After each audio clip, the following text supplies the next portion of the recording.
Halo, apa kabar? Senang sekali Halo Indonesia bisa menyapa Anda di rumah hari ini. Ya, serangkaian informasi terkini dan inspiratif akan kami hadirkan selama 1 jam ke depan. Antara lain, BPBD memprediksi titik rawan banjir di Jakarta menurun tahun ini. Ada pula 127 kakak warga Kalijodo mendaftar untuk mendapatkan rusun. Ya, hari ini Halo Indonesia juga akan membahas tentang penertiban Kalijodo selengkapnya dalam segmen bincang.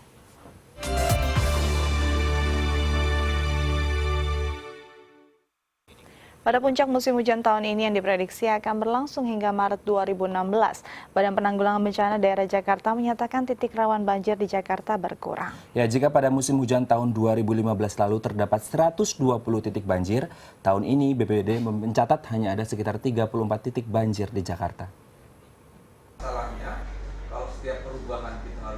Badan Penanggulangan Bencana Daerah Jakarta memprediksi tingkat rawan banjir di Jakarta berkurang lebih dari 50%. Pada musim hujan tahun 2015 lalu, BPBD mencatat terdapat 120 titik rawan banjir di Jakarta. Di antaranya kawasan pemukiman Kampung Pulo, Bidara Cina, dan pemukiman Green Garden, Jakarta Barat. Namun BPBD melansir, tahun 2016 titik-titik banjir di Jakarta cenderung menurun menjadi 34 titik rawan banjir. Menurut Kepala Bidang Humas dan Pengendalian Bencana BPBD, Bambang Suryaputra, perbaikan kinerja petugas lapangan di Jakarta seperti kejar pembangunan normalisasi Kali Ciliwung dan pengerahan petugas PPSU di setiap kelurahan untuk membenahi dan merawat fasilitas umum menjadi penyebab berkurangnya titik rawan banjir. Dengan saat ini model penyelesaian upaya strukturalnya sudah mulai berubah ya. Dari yang dulu kita sistemnya di pihak ketiga kan, sekarang semua dilakukan secara mandiri. Kita mengadakan alat-alat dan juga pasukan-pasukan PPSU di lapangan. Di setiap kelurahan itu tergantung luasan dan kompleksitasnya, mereka memiliki 40 sampai 70. Saya pikir ini cukup cukup ideal gitu untuk melakukan upaya struktural pembersihan, perawatan tali-tali air, sungai-sungai, pembersihan sampah-sampah untuk di lapangan. Tak hanya itu, berkurangnya titik-titik banjir di Jakarta juga dipengaruhi oleh curah hujan yang tidak begitu tinggi di wilayah Jabodetabek pada puncak musim hujan tahun ini.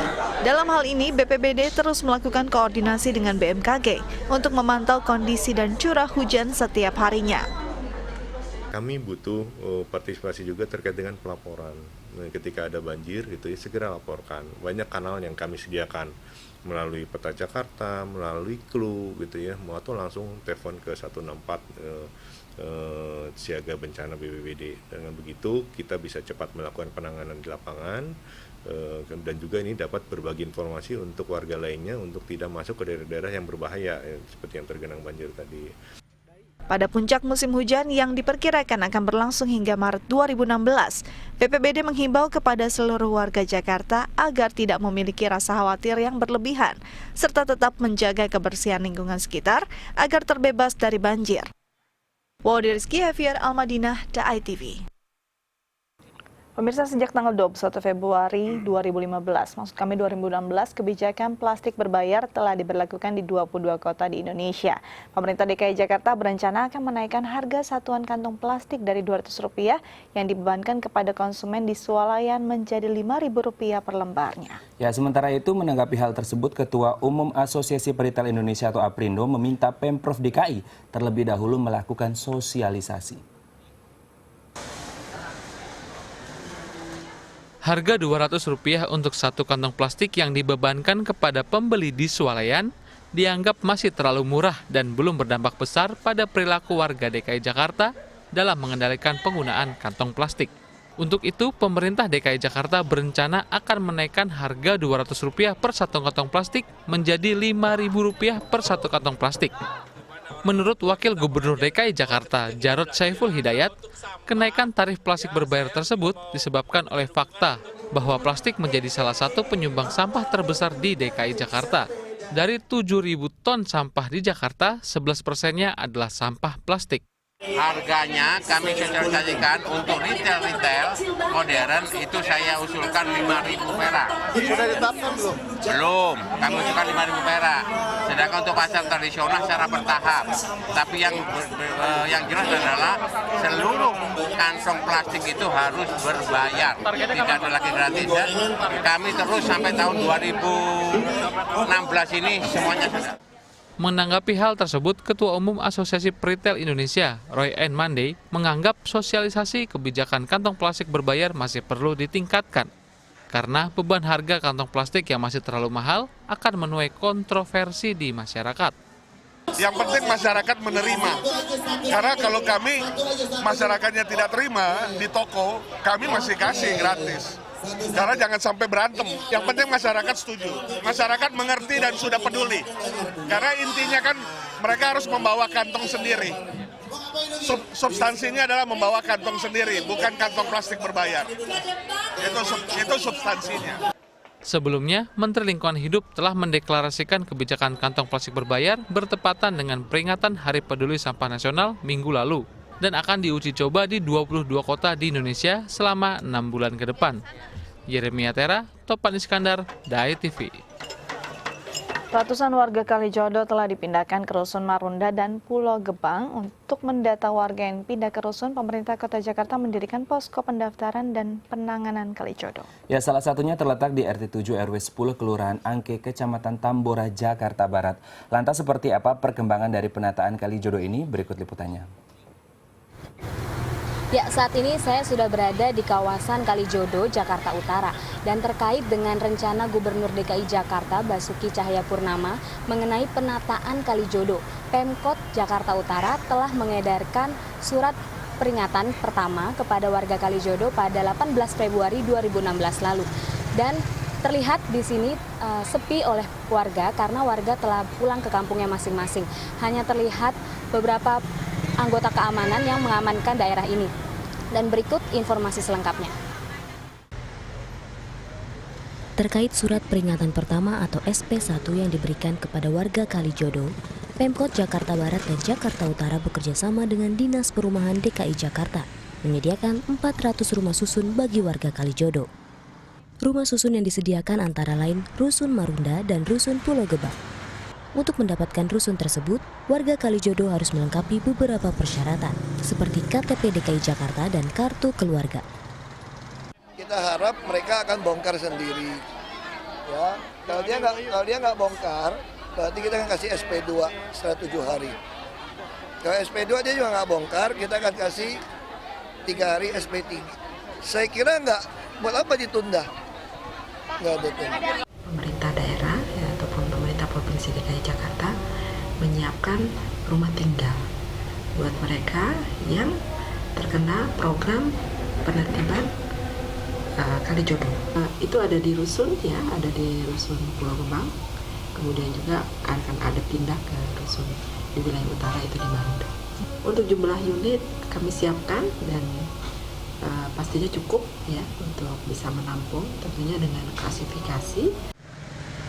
Untuk mendata dan menangani warga Kalijodo yang ingin mendaftar relokasi ke rumah susun, pemerintah mendirikan posko pendaftaran dan penanganan Kalijodo. Salah satunya di RT 7 RW 10 Kelurahan Angke, Kecamatan Tambora, Jakarta Barat.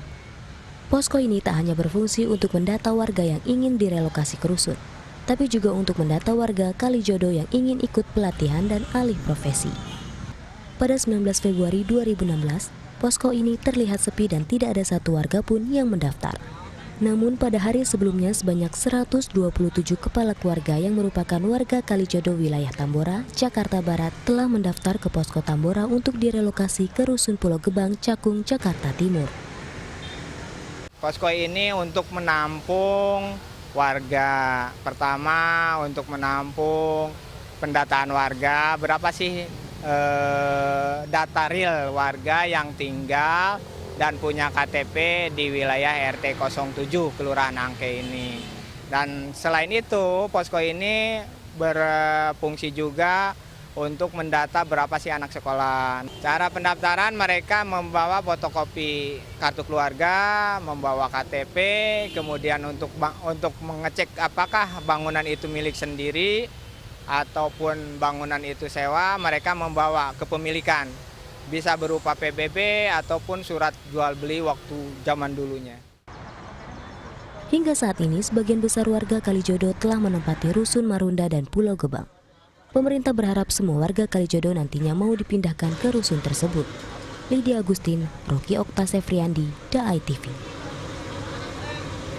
Keputusan pemerintah DKI Jakarta untuk melakukan penataan Kalijodo dianggap terlalu cepat dan berlebihan oleh warga setempat. Ya, mereka meminta tenggang waktu yang lebih panjang dan penggantian rumah susun yang layak dan tidak terlalu jauh dari tempat kerja mereka.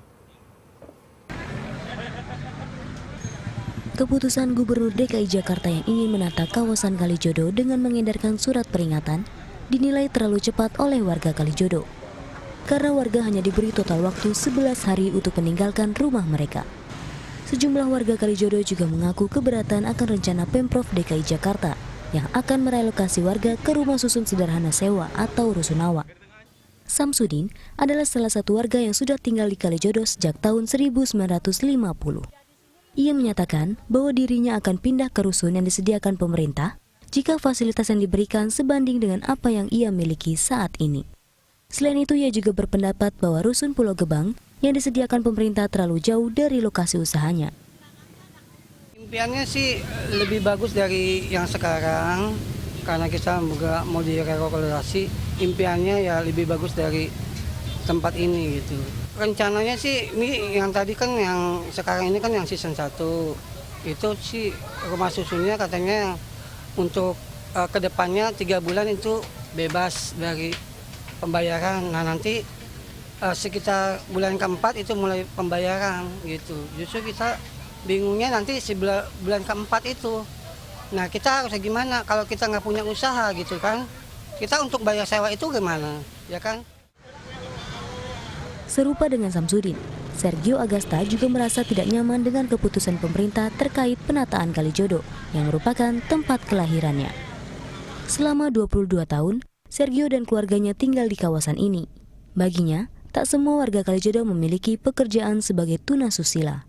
Ia berpendapat bahwa penataan Kalijodo ini tidak manusiawi karena penjagaan yang terlalu ketat oleh puluhan anggota kepolisian dan TNI. Ada beberapa aspek-aspek yang nggak setuju, salah satunya waktu. Waktunya sangat sempit, Mbak. 9 hari, kita kayak ngusir ayam, ngusir binatang. Sementara kita punya anak kecil, kita punya pekerjaan di sini. Dan yang ditekankan di warga sini, berharap waktunya diulur-ulur terus. Karena untuk anak-anak kecil di sini lumayan banyak dibanding anak dewasanya masih sekolah. Kami orang barat, warga barat. Yang jadi pertanyaan, kenapa harus dipindahkan dengan di Jakarta Timur atau Utara?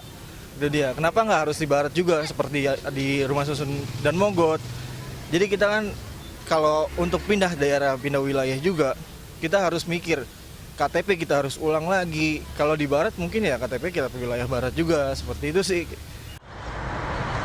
Warga Kalijodo berharap pemerintah memberikan tenggang waktu yang lebih panjang sehingga mereka dapat mempersiapkan diri untuk pindah ke rumah susun.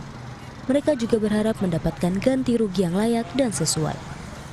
Lydia Agustin, Rocky Oktasefriandi, DAI TV. Wakil Presiden Indonesia Yusuf Kala mendukung rencana pemerintah DKI Jakarta untuk merelokasi warga Kalijodo Jakarta Utara ke rumah susun. Menurutnya kawasan Kalijodo merupakan lahan milik negara yang seharusnya dimanfaatkan untuk ruang terbuka hijau. Ya, Yusuf Kala juga meminta pemerintah dapat melakukan prosedur relokasi dengan benar dan melalui dialog sehingga relokasi dapat dilakukan dengan tertib. Semua milik umum harus dipulihkan menjadi milik umum. Kalau memang Kalijodo itu milik umum, ya harus dipulihkan agar dinikmati secara bersama-sama. Tentu ada timbal baliknya, masyarakat dibangunkan rumah susun. Jakarta ini hanya baru bisa tertib, bisa bebas banjir, bisa ada lapangannya kalau ada tinggal dalam rumah-rumah susun yang baik. Ya kalau dialog itu harus memang, tapi dialognya saya kira sudah agak panjang itu kan. Ya, tapi yang penting ya kota apapun harus ada lapangan ruang hijau yang cukup. Dan itu adalah hak masyarakat menikmati lapangan hijau. Dan itu karena itulah pemerintah harus bertindak dengan betul untuk membebaskan lahan-lahan milik sama publik itu. Ya, di balik kemasyhuran nama Kalijodo sebagai tempat mencari pasangan, ternyata namanya sudah terkenal sejak tahun 1950-an. Ya, asal mula Kalijodo ini tidak bisa dilepaskan dari tradisi pecun atau pesta air, di mana tradisi ini diikuti oleh muda-mudi laki-laki dan perempuan yang sama-sama menaiki perahu melintasi Kali Angke untuk mendapatkan jodoh. Jauh sebelum nama Kalijodo dikenal seperti sekarang, kawasan ini ternyata sudah cukup terkenal sejak tahun 1950-an. Keberadaan Kalijodo dikenal sejak awal pembentukan kota Jakarta atau Batavia pada pemerintahan kolonial Hindia Belanda. Hal ini tak lain karena letaknya yang strategis dan tak jauh dari pelabuhan lama Sunda Kelapa. Dahulu nama Kalijodo adalah Kali Angke. Asal mulanya perubahan nama ini tidak bisa dilepaskan dari tradisi pecun atau pesta air yang sering diselenggarakan di kawasan tersebut. Tradisi pecun adalah tradisi yang diselenggarakan 100 hari penanggalan Imlek yang diikuti oleh muda-mudi laki-laki dan perempuan yang sama-sama menaiki perahu melintasi Kali Angke. Berkat kemasyhuran namanya tersebut membuat seorang penulis novel bernama Remi Silado tertarik mengangkat cerita Kalijodo berjudul Cabaukan ke dalam sebuah film, di mana film ini mengisahkan para pedagang Tionghoa yang ingin mencari hiburan oleh para gadis pribumi dengan mendendangkan lagu klasik Tionghoa di atas perahu. Kenapa kemudian di sana menjadi Kalijodo? Karena terjadi di dalam sejarah ya, terjadi peristiwa yang sangat hype waktu itu. Artinya ini kan kawasan-kawasan strategis, pinggir sungai ya, yang disebut peradaban itu selalu dimulai di pesisir, di pinggir sungai, di pantai. Nah, kawasan pinggir sungai ini selalu menjadi kawasan rebutan ya bagi siapapun, karena disitulah akses informasi, perdagangan, ya, bisnis dan lain sebagainya itu dimulai di situ. Makanya tidak heran rumah-rumah zaman dulu menghadap ke sungai. Yang terjadi sekarang itu kan adalah pembiaran yang menahun, yang bertahun-tahun. Nah, tentu ini akan menjadi sulit karena kenapa? Orang sudah berdatangan ke ibu kota dari sejak kita merdeka. Bahkan sebelum itu yang disebut arus urbanisasi sudah terjadi, di mana Batavia sebagai ibu kota dari Hindia Belanda itu menjadi target sasaran bagi orang-orang daerah untuk bekerja, mencari nafkah. Jejak sejarah Kalijodo kini hanya tinggal menunggu waktu, karena Pemprov DKI Jakarta pada tanggal 29 Februari mendatang akan menata kawasan tersebut. Penataan ini didasari oleh banyaknya bangunan warga yang menempati lahan negara yang seharusnya dikembalikan fungsinya menjadi ruang terbuka hijau. Wiwit Purnamasari, Stephen Subroto, DAI TV. Iya, selanjutnya kami akan membahas tentang penertiban dan juga pemulihan fungsi Kalijodo. Tetap bersama kami di Halo Indonesia.